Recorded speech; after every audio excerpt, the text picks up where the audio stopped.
Welcome back to AnimeCons TV. My name is Doug Wilder, and I just got back from Otakon 2023, once again held at the Walter Washington Convention Center in Washington, D.C. I know it's been a little bit since we've had a con report here, but let's get right into it. It was a pretty good year. I wouldn't say it was Otakon's best year, but I still managed to always have a good time. Right off the bat, one of the things I'm going to say is that they definitely improved how they were wrangling lines at this convention this year. It definitely seemed like things were managed a lot better. We saw the line for, like, say, the dealer's room and Artist Alley area, where there's a very long hallway in the convention center. They actually had dividers set up, which I think just helped the traffic flow. People going one direction were on one side, people going in the other direction on the other side. And it seemed to work out a lot better.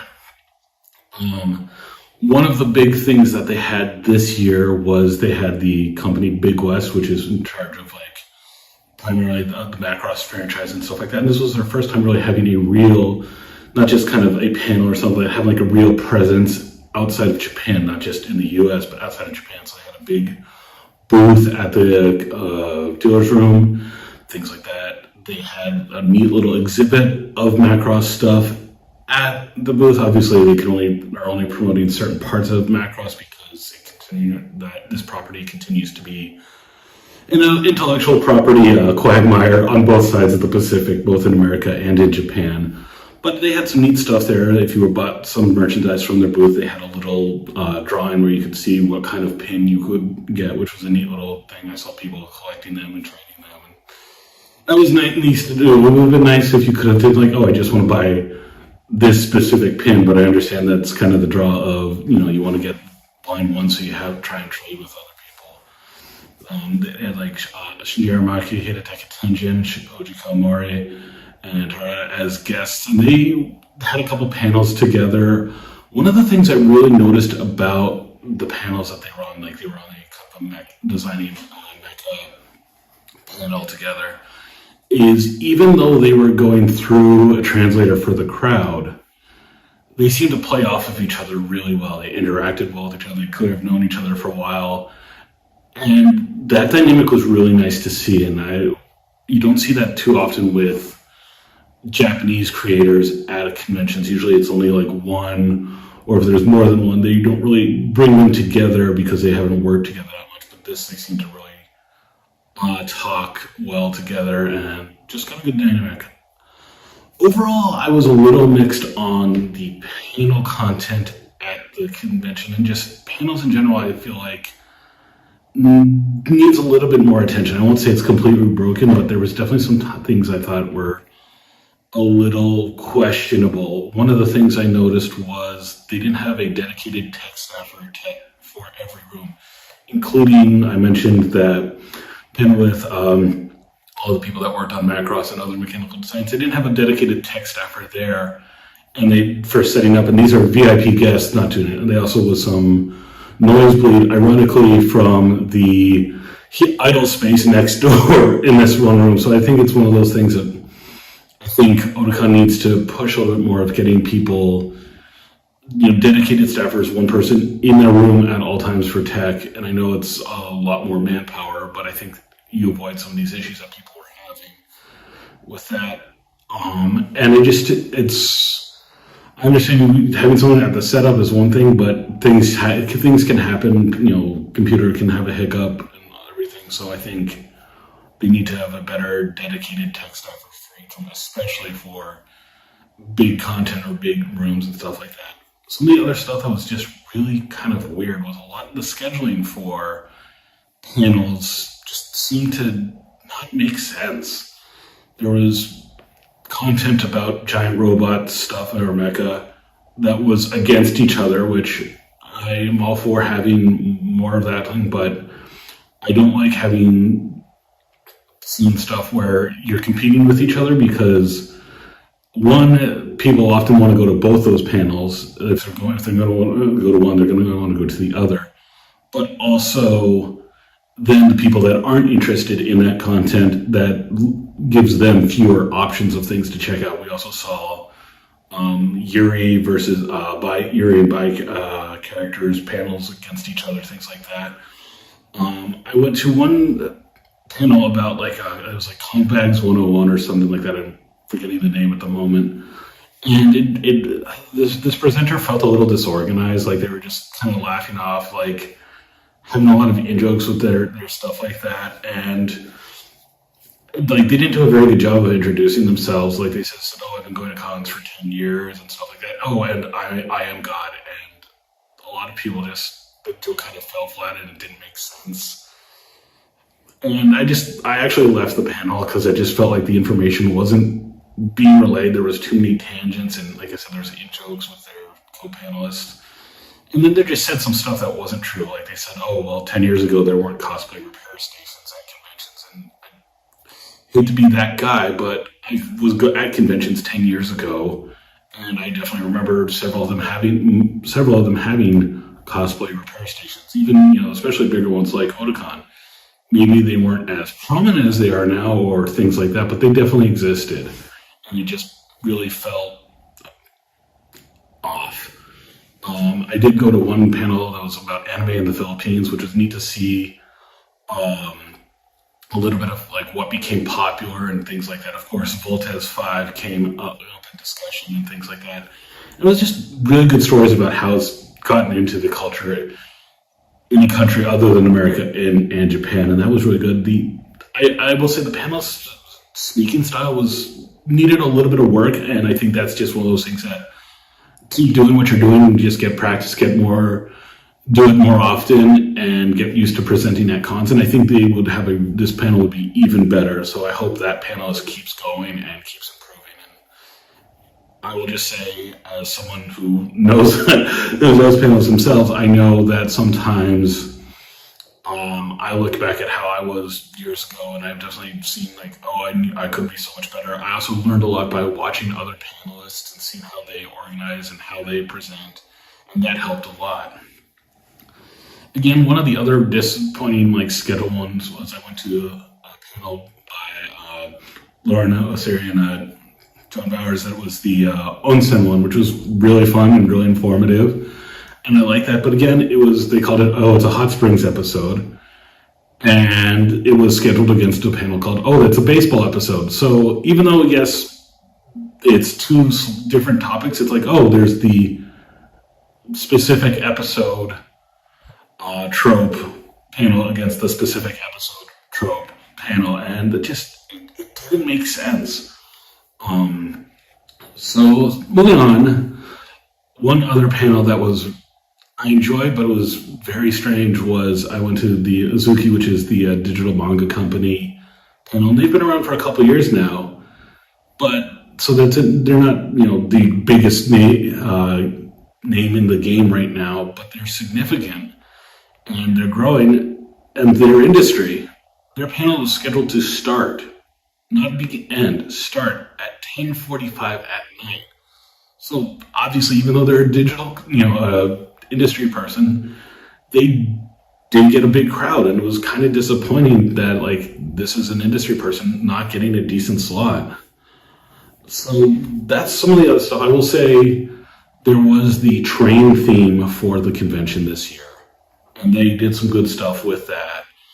And there was a couple of panels. There was even a giant robot panel, which was great. You saw a couple other things like that. They had a very large, I'm talking like two floors tall, like train station gate inside the big areas of that, really, and branded Otakon and stuff like that. And that was really neat to see, and I like seeing stuff like that. They had a video game in the video game room called Densha Go, which is basically you're piloting or engineer for the train in like Tokyo or parts of Japan on the trails, and making sure you don't speed up too fast or slow down too slowly and things like that. And it's neat to see, but at the same time I was watching it a little bit, and that game has a very long tutorial mode. And so people were lining up for it, but they were waiting a long time just to play this one game. But I also saw them, and I cringed a little bit when I saw this, but they had both given away and were actually selling at their booth Otakon branded wooden train whistles. And I was a a little bit perplexed by this. I thought that was like, oh, that's going to be a headache. Like, the last thing you want is more people making more noise at the convention. And I didn't really hear it, which was kind of surprised, but I still, as maybe this is the old man in me speaking, just like, oh, we don't need more noise. One of the other things that I will say was really good, though, was I was glad to see that their makerspace had returned. This continues to be, I think, a really good place to just poke your head in and see what people are working on. They had some actual content and stuff, like they had a stamp rally for parts of it, and I really liked seeing that. I want to give a shout out to the staff there that they had Otakon branded aprons in the makerspace, which that's a really cool thing because, you know, you're working with materials, it can get dirty and whatnot. And I thought that was a great idea. So I really hope they keep up the makerspace.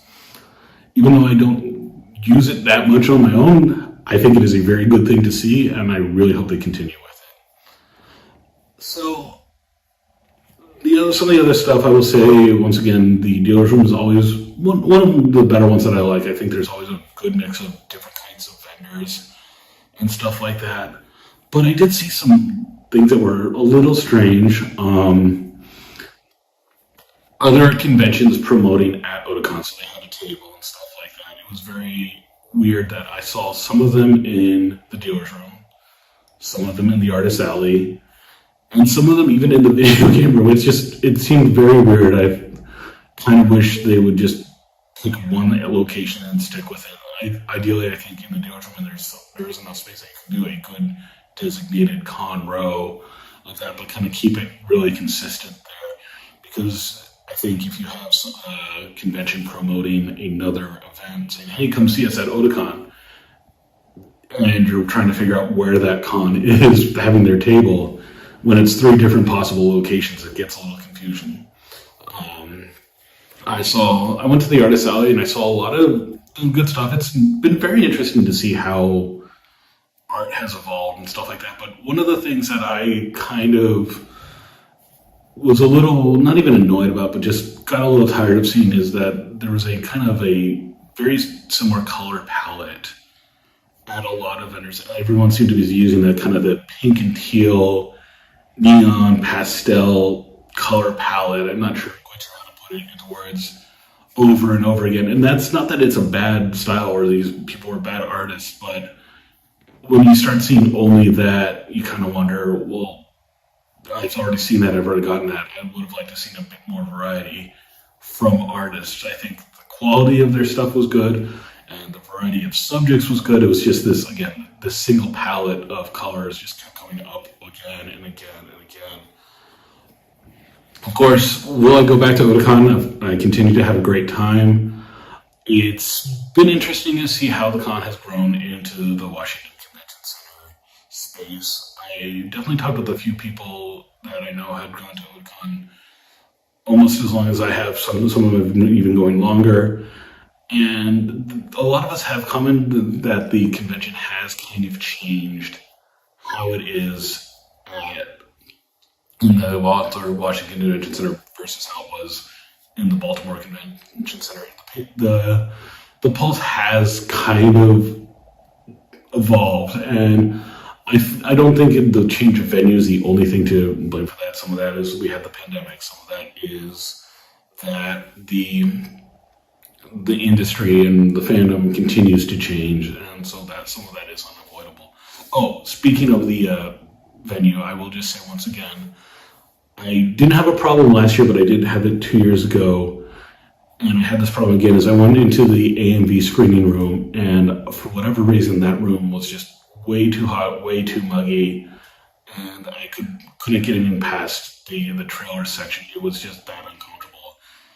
I don't know what they need to do in that room for that level of people, or if they need to just find a better home for it. I know that they have the AMV theater room where it's all AMV programming, but that room, they need to make that better. They need to make it like just blast the air conditioning as much as possible or something, because that room was so hot and it just wasn't flowing, and I really want to see them fix it because I do enjoy going to the AMV contest, and where after 10 minutes they keep doing it, it's it's a little too hot. The other thing I will just say is they continue to use the same intro of using the ELO song Twilight to introduce the contest. And I understand that intro videos are kind of a thing for AMV contests and stuff, but when it's a full song, it just really kind of bothers me, because it's like I don't want to see an AMV, another music video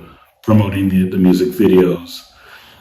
Just do short and to the point, have fun, and get the show rolling.